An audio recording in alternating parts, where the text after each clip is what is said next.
Welcome back to the vlog, and welcome here to Kandrian, Papua New Guinea. We're just going to do a really low flight down the coast, down to Gasmata, old World War II airstrip.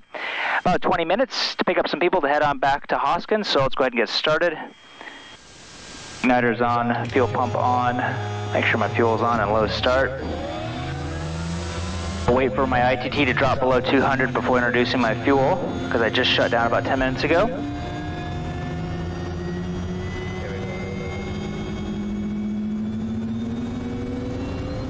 And it peaks out at 6:22. TOS system test, okay. Flat fail. Let's go back up one. Let's settle in at 10 and go right back down to 20. Alternator on and the auxiliary bus. RV2. Yeah, we are here in Papua New Guinea. And if you come in all the way out here in West New Britain today, we're just going to fly down the coast, down here to Gasmata, and then on up to Hoskins after that. We got 870 pounds of fuel on board. Don't have any weight at all. Cap sense selectors are good. Our TOS is turned off now. We're basically just going to go down around 500 feet all the way down the coast. So I can show you guys how beautiful it is here in PNG. Where's V8861 November Tango Zulu taxi? November Tango Zulu Monty, go ahead. November Tango Zulu taxi, Kandrian, Gasmata, 1 POB. November Tango Zulu, no report to traffic. November Tango Zulu. All stations Gasmata. Cardiac November Tango Zulu taxiing Kandrian for Gasmata. Below 5,000. We will just do a start right here on this grass right here, because this airstrip has a bunch of like coral rock and whatnot all over it, and it just picks up into your prop the second you get going. And we are so light today, we don't actually need to go all the way to the top. So I'd rather start here on the grass, because it's not all grass up there either. Pause is turned off, switches and instruments. Whew, that's hot. 5,500 pounds, so 55 and 64. 64 when we come back in at Gasmata, and 55 for takeoff. 152 speeds. Run abort if I'm not 50 knots by the 1, 2, 3 cones on the left. We'll go ahead and stop on the runway. After takeoff, pitch for 85, consider EPL, consider feather, left hand turn lower terrain, 80 full flaps, masters, or emergencies, masters, and crack my door. All of our lights and inlet. We just did our SAR. Go back to the map page, and ignition condition, flaps 20, fuel and harnesses. We're 33 degrees at sea level, so 1470 for 1520.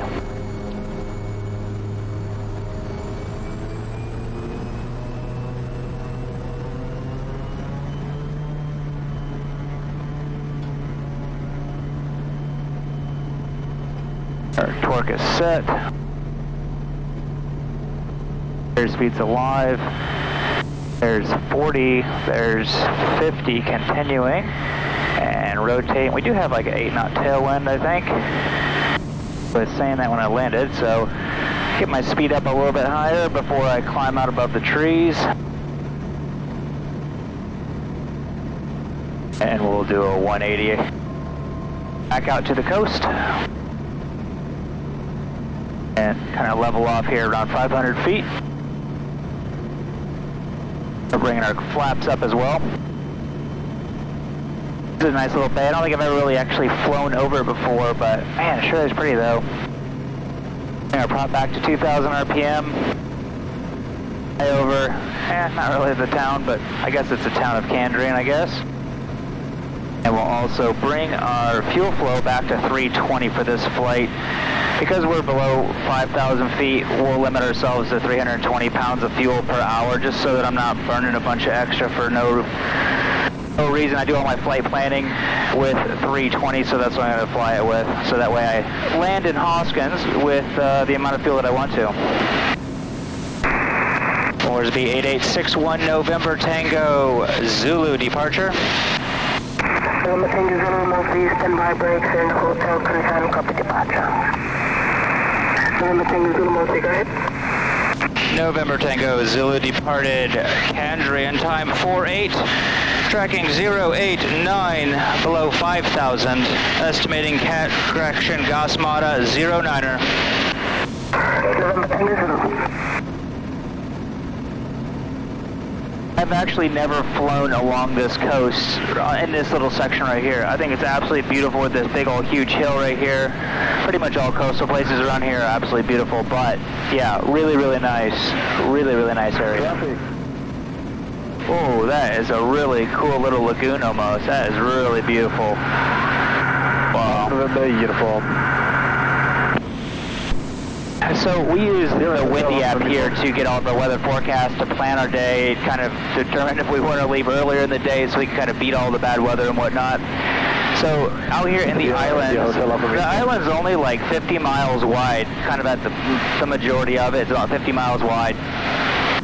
And on one side is rainy season half of the year, and on the other side is dry season. So at all times, the islands just has crap weather.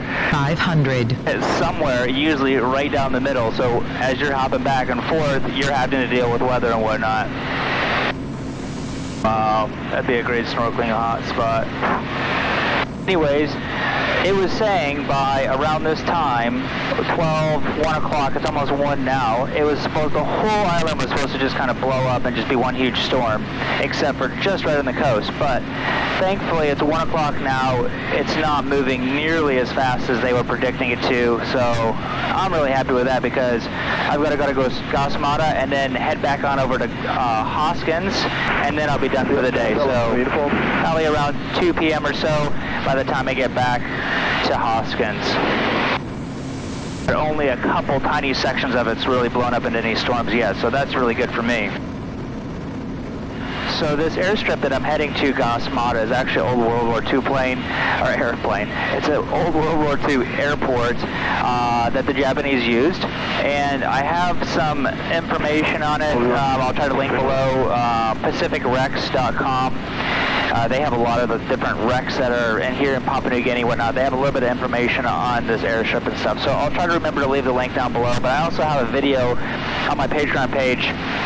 There's an old Zero here, and then like an old, like a small little bomber that they have, kind of just parked off to the side in shambles now. But I've done a couple videos out here walking around the airstrip with my drone, showing you guys a little bit about what it looks like right on the ground. So if you're interested in that kind of stuff, check out my link below. This is, it gives you such a different perspective when you're flying low. I mean, you can fly at 8, normally I would fly this around 5,000 feet just to get up and out of the humidity. But it gives you a different appreciation as you are flying along, that's for sure. Just because, I mean, you get to see so much more detail along the way, and you get to see little villages and really great snorkeling spots that I wish I was right now. As I'm flying along low, I'm just keeping it in my bypass right now, my engine inlet bypass, just because we're kind of at the level of birds. In case I do suck up anything, it's not going directly into my turbine engine, it's just going to spit out the bird out the bottom, or probably just plug up the hole underneath. But anyways, yeah, that's why I'm keeping it in bypass right now. Another thing that I really enjoy about doing these low-level flights every once in a while, I don't do it with passengers just because it's usually bumpier and hand flying isn't quite as smooth, but the fact that you get a hand fly, you know, you can hand fly all the time, but with passengers I typically don't. Oh, look at that island right there. That is cool. Typically I don't hand fly with passengers until I'm kind of basically up and out of the pattern, just because I can't fly as smooth as my autopilot. But it is really, really fun to hand fly, and yeah, I just don't think I could handle a job where I couldn't hand fly, because I mean, that's honestly, that's why people get into flying. It's not just so they can push buttons and, yeah, you know what I mean. There's one tiny island, and it actually looks like someone might live out there, potentially. Looks like there's kind of a tent out there. That's kind of cool. One itty-bitty tree. I wonder how many World War II planes are out in all these little bay areas. I remember it was maybe about 6 months ago, there was some people here in a big, huge yacht, and they were searching for a specific airplane out in the bay. I heard it was like his grandfather's plane or something like that. I don't know. I'm not sure if they found it. But still, regardless, it's pretty cool though, I think. I'd love to be able to go dive and find some airplanes. I wonder if you could even see some of them just from the air, just looking down potentially, because some of it's pretty shallow water. What I'm thinking right here, this is probably a logging company where they have their barges come up, pick up all the logs. I don't know what they get typically. A lot of the logging places here in PNG actually get Quila. They go out and they just make all these roads all through this place. And then, from what I hear, allegedly, they pay them chump change for the trees. Allegedly! Allegedly! That's ignorant! And, don't really pay the guys very much. This is, allegedly, is what I hear, but I don't know. Wow, this is really incredible looking. I wish I flew a float plane so I could just go land down on these places and have lunch. That would be awesome. This looks like a tiny, tiny little sailboat in front of me. That's what it looks like. Can't really tell, but yeah, that's what it looks like to me, is a sailboat. That's 500. Cool. That's really cool. That made my day. Just 8 miles out. All stations, Mata, Kodiak November Tango, Zulu 8 miles to the west. Circuit time, Mata 09er. Alright, the airstrip runway heading is 09er that we'll be landing on, because we got wind, not really, just 6 knots, kind of coming from the south. And of course it's at sea level, so nothing too special about it at all. We'll fly over top, overhead, that way people will know that we're here, we'll enter into a left downwind, and then just do a full-on pattern. Your OBS, turn it to runway 090, which is nearly already on, so pretty much a direct line from Candrain over here to Mata. Just to verify my weight, we're 5,400 pounds, so come in at the slowest at 63 knots. More than likely I'm going to be adding about 5 knots to that, because as you get in low and the winds are coming from the south, which is just the ocean, it's going to hit all these trees, and it usually creates a pretty decent amount of wind shear and stuff, so I'm going to add 5 knots to that. So let's bump that on up to just 68 knots. For final, selectors are good, our TOS is turned off, VREF is good, our lights and inlet are finished. If we do need to go around, power up, 20 degrees of flaps, pitch for 73, and maneuver is required. Reset ITT to 740. Moresby 8861 November Tango Zulu in the circuit, Mata, cancel SAR. November Tango Zulu. I wonder, do you see this boat out here? I bet you this is the exact same boat that I was telling you about earlier. I saw that out here last year on one of my videos out here with really crappy weather, and it looks to be the same boat, and they're out there looking for a plane in this bay that crash landed somewhere. I'm almost positive that's the same one, because who else would bring a yacht to Mata? No one. Push it, yeah, that has to be. Push the prop forward. 10 degrees of flaps.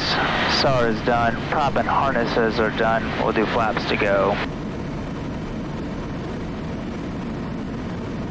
Everything looks to be normal. There's a crash plane I was telling you about. 3 of them actually down below me. Check out my Patreon page if you want to see a video of them. They're pretty cool. 20 degrees of flaps. I'll go full flaps. Start slowing down to 68 knots.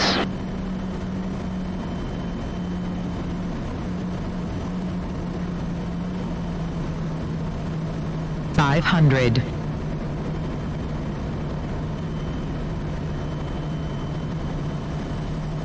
5 knots of headwind, 6 knots of crosswind.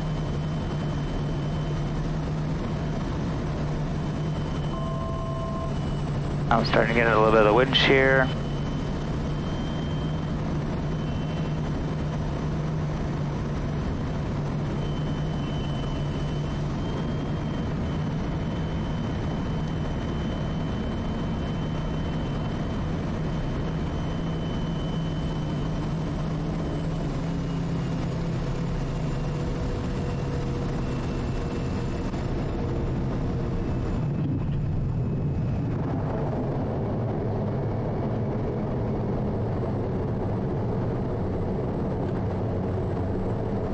Well, here is Gosmata. Looks like my passengers are just walking up right this minute, so that's nice.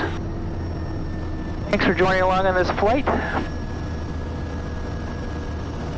guys are in need of some sunglasses. I finally got these back on my website after many months of being out of stock. Sorry about that. But anyways, thanks for joining. Give it a thumbs up if you did enjoy it. Shut off. Shut all this stuff off. Other.